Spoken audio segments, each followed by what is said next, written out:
So first of all, anyone absent today is the story that sets in the school environments. We have high school students. I think you can tell from the actors because they look quite right with their age. This first part when we establish the representations, we have this shot of like an overview shot of like all of the students, right? And you can see that there's like a diversity in how they dress and even like their behaviors and how they act in class. Their students who are talking to each other and they're smiling, looking at something. Someone's like writing something here.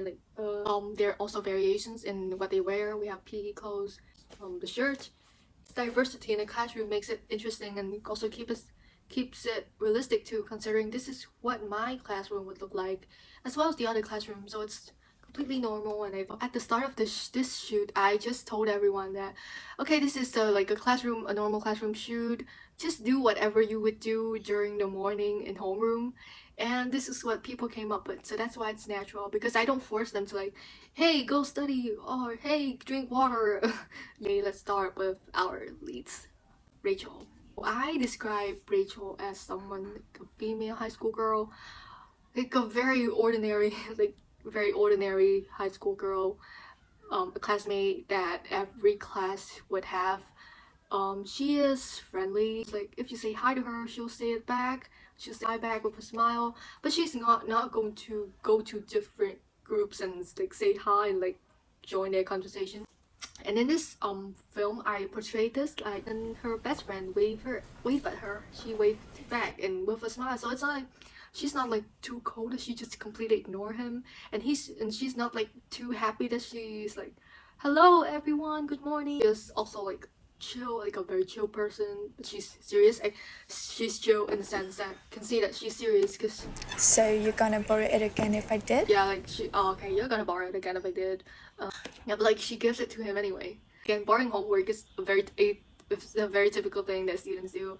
I don't personally do this, but I've seen a lot of cases like this, and so yes, she's not too strict that she just doesn't lend her his homework, lend him his homework, her homework, and yes, like a best friend thing.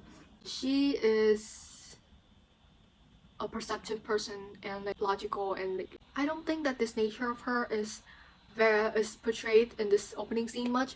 I would say it will develop over time as like the film goes, as the story goes, as she goes through different challenges.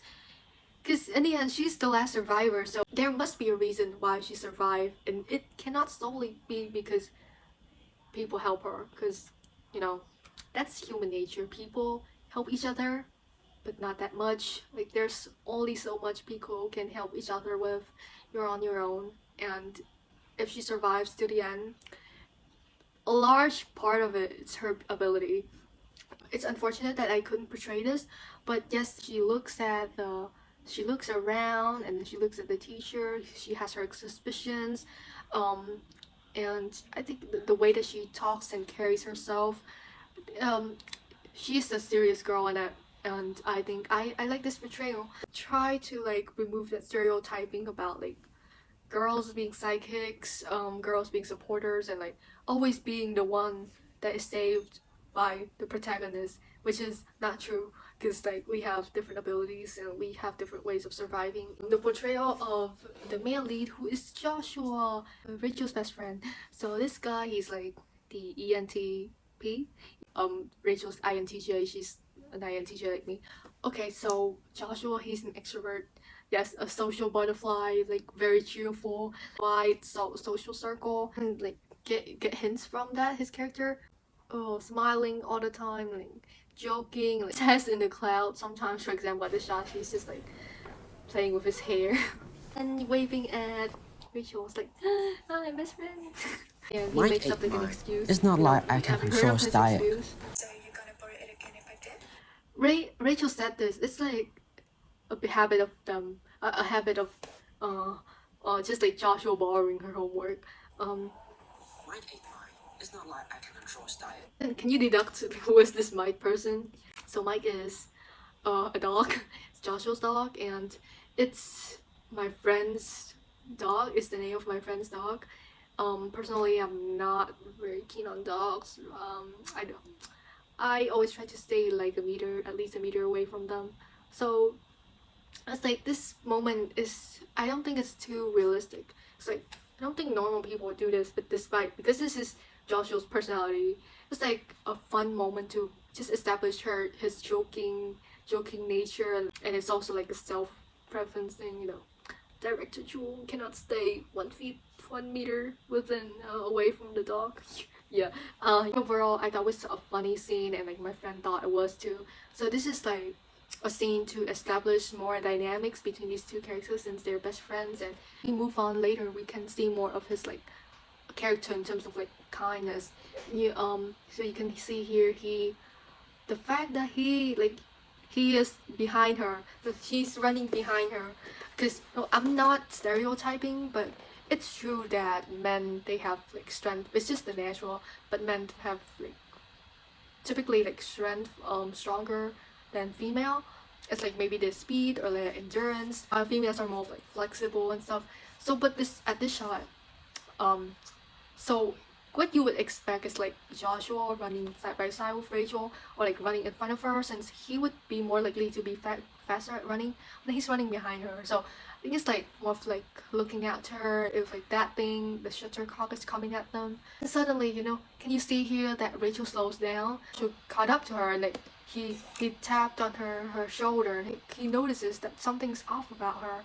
And yeah, and like considering that he just like runs behind, he noticed that she's slowing down, really shows that he cares for her, and like have each other's back, like in a literal way, as if she's okay. And then they just continue at new, and then this things happen. The shuttlecock reached them, but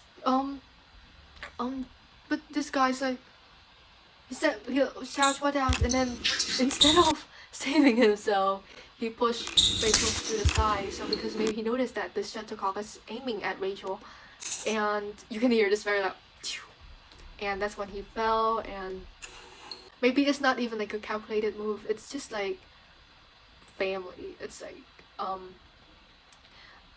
it's like doing the thing before you even think about it. Just, I don't think it's a stupid move at all. Like sometimes you're willing to do things that may cause you harm to, you know, protect your loved ones. Or so what I'm trying to build upon these two characters, that they have an excellent relationship. They like a best friend dynamic, but it's a lot deeper than that. It's built upon trust.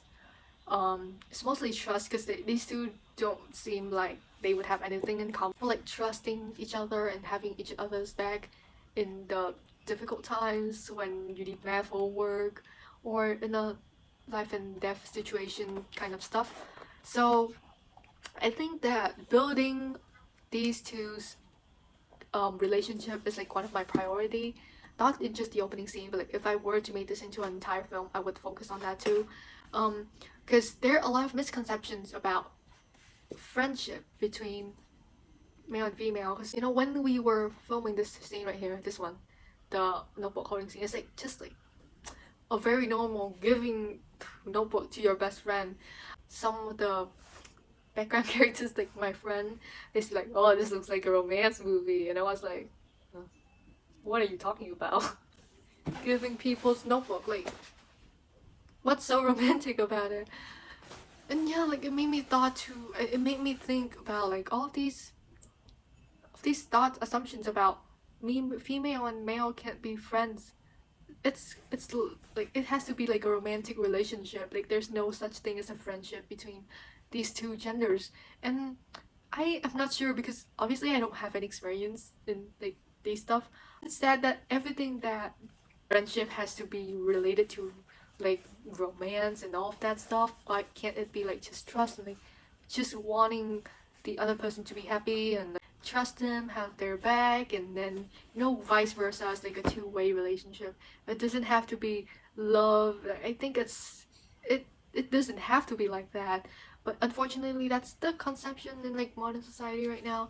And it's sad that it happens. So this is what I'm trying to do with Rachel's and Joshua's relationship. It's just like build a very strong friendship, a friendship built upon trust, and all those like stuff like romance and stuff, I don't care. At least right now, it's just like no, bye.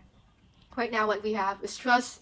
We have supportive friendship and just like all of that into this relationship. And obviously, within 2 minutes, it's very difficult to like have this impression of like this strong friendship. But I already start introduced to you how these two are very comfortable with each other. Like, okay, next off we have Haley, who only unfortunately only appears for like the later seconds, but I would say she has quite an impression on the audience considering she has such a unique voice, and also her scene is quite dramatic too.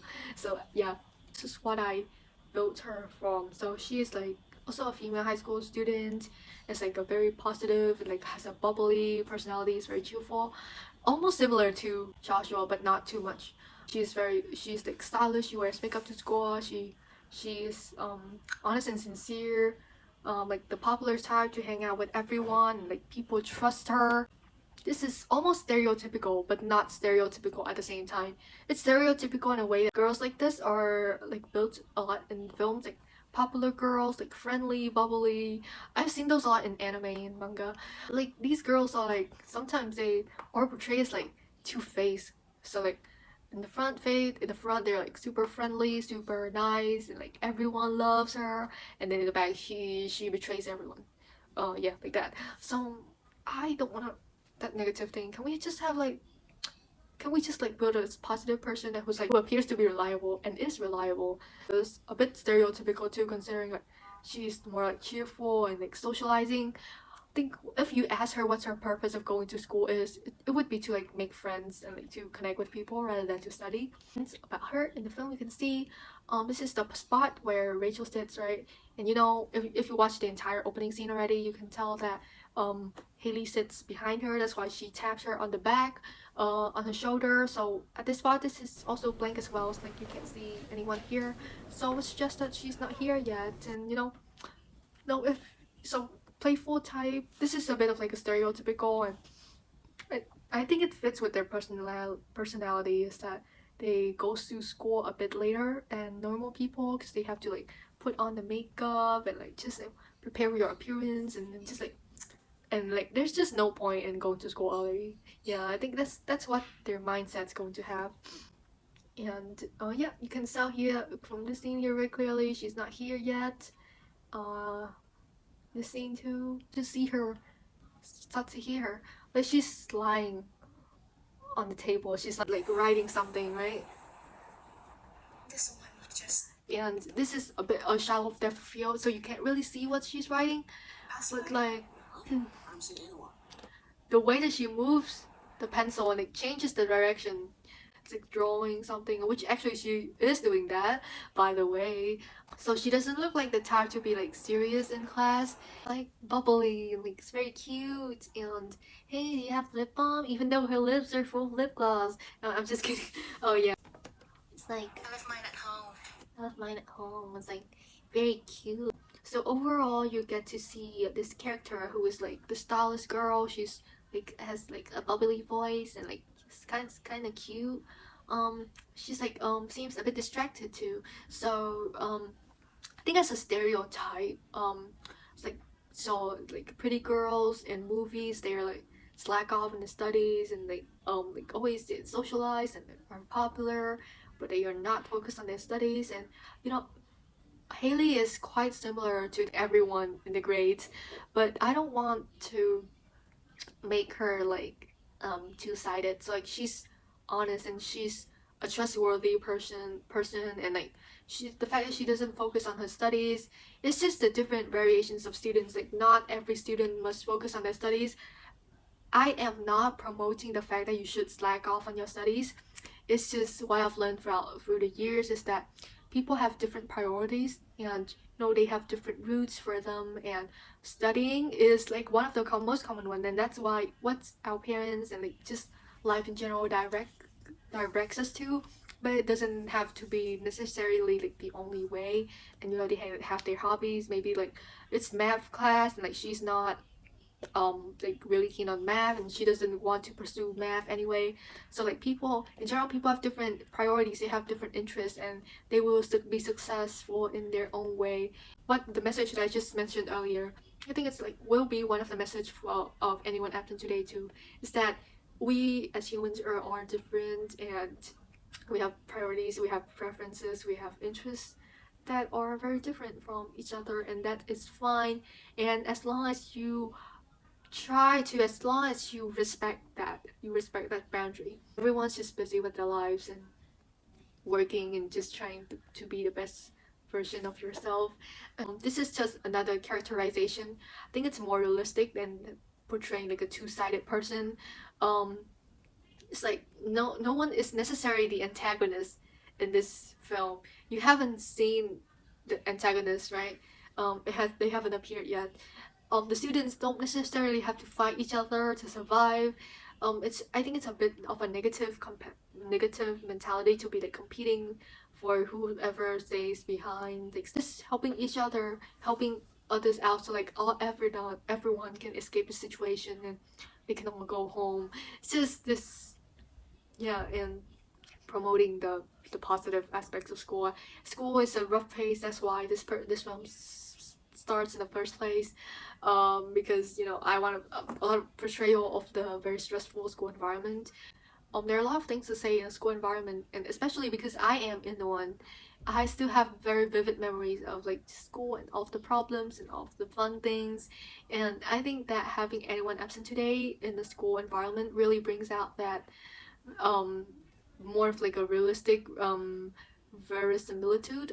Yep. And also to portray the problems that we're currently having as students, especially in the developing modern society with like technology and like just competitiveness. It's just scary, right? So overall, I think all of my characters are pretty like realistic. They're inspired by real people. They're inspired by the manga and all of the movies that I've watched. And I try my best not to be like too stereotype all these characters, but from all of these hints in the films, you may or may not have an idea in your mind of what these characters are like. I hope you did. If you're not, and it's only 2 minutes, so it's gonna be hard to construct like to try to establish the characters anyway. So I know it was a super long video, and if you are still staying here, then thank you so much, and I hope you enjoy the analysis. The planning process for this film opening was quite a lot, and yeah, so this is how it turned out. So thank you for your time, and have a lovely day, and stay tuned to the next video. Bye!